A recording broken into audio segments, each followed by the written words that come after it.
Not 100%. It's not 100%, ladies and gentlemen. It's not. Sometimes it works. It's just not Star Wars perfection, where in the Star Wars movies, when lasers come out every time, they just blow and incinerate every single time. It's just not happening.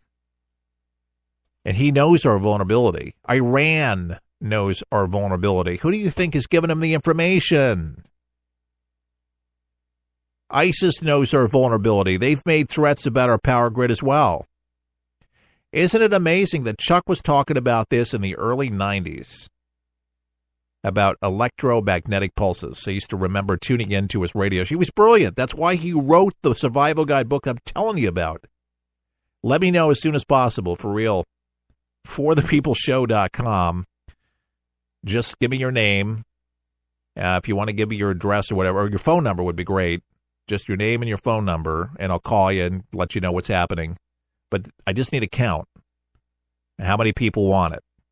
Or that way we can get enough books there and get the CD together to you. But this will be well worth it to have it. And you'll feel so much better about it because we tested every single thing in the book.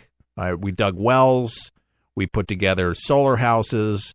We put together water tanks that would warm up, so you'd have warm bath water, in the daytime. It would heat up, and cycle batteries, how to be able to recharge them very easily. That a senior citizen could be able to do these step-by-step illustrations in the book to show you how to do it, who, what, why, where, and when. And Chuck would just make it so easy. And I love the books. They're really easy to follow. And the stuff will, be good for 50 years, 100 years down the road. But it's stuff that works. And the stuff will keep you alive and even be a little comfortable. Imagine that. And really, to stay in your house. Too. It's just things that you have to do to stay alive in your house, maintain your house, too. So, if you don't have AC, how to maintain your house even, with climate change and stuff like that, depending on where you're living, how to heat it adequately, those particular things, food, how to store your food, what kinds of food, all that medicine, covering all those particular things. Yeah, it doesn't hurt to have extra backup medicine. For some of you, you got to have your meds. Make sure you have some backup meds for a rainy day. Oops, I lost a bottle. I need another. I don't know what I'm so forgetful. Yeah, just have extras on hand.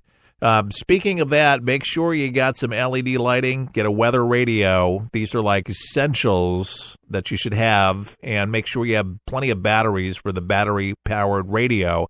I like the weather radios that have not only the weather radio, so you can find out what's going on from NOAA, but you can also have an AM, FM radio that's attached, and there's some good deals out there. Look around. Sometimes you can find them for about $20, $30 on eBay, and usually they are made in China.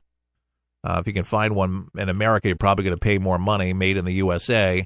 But something that keep you not just entertained but informed, and that would be important during the time of a storm, weather radio. And I have one that I bought from Walgreens on sale for less than $30, and it works terrific. But you got to make sure, let me give you a little tip here, if you get the weather radio from Walgreens or CVS or whatever, it's got to be tuned for wherever, it doesn't matter. Tune it to the local, pay attention to the directions, the local frequency, for your local reporting agency, so it triggers your radio for warnings and alerts. That's very important, so really pay attention to the language. Some of you don't even look at the manual, and you turn it on. There's some setup required on those weather radios. Take it from me. I've set up several of them for so many different folks, but that should be added, and not a lot of people are talking about it. Because if you got a big storm that's knocking out power lines and things like that, well, you're going to have some stations that are going to be on because they have generators, and somebody's going to be on the air. So you got to have a radio to be able to pick that up, because you're going to want to hear somebody tell you what's happening and give you some reports if you're not able to go out and about and you got no television happening, and if your cell phone ain't working. Now, am I talking about EMP or are I talking about the storm? I'm talking about the storm right now. EMP, well, yeah, that could knock everything out, and then you might not be able to be listening to anything. Though I do hear in the back of my ear, very far in the ear canal, those with ham radio, if you put some electronics, from what I understand, if there was an EMP attack in a metal garbage can, and put a top on a metal can on the top of that, from what I understand, it will not fry the components. True story. Chuck told me that. I did some research. He was right. So you can put your computer, laptop, put some radios in there, a metal trash can, if you want to preserve that, if you're ever worried about an EMP attack, and it will protect it. Interesting enough.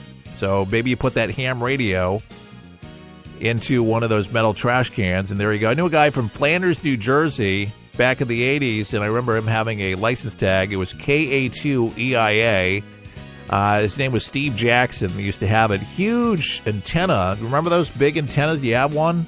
But he talked to people from all over the United States. Very powerful stuff, and a lot of ham operators out there. Neat communication. Thanks for tuning in to For the People today. Remember, we're 100% listener supported. ForThePeopleShow.com. I am Keith Allen saying all the best. May God bless.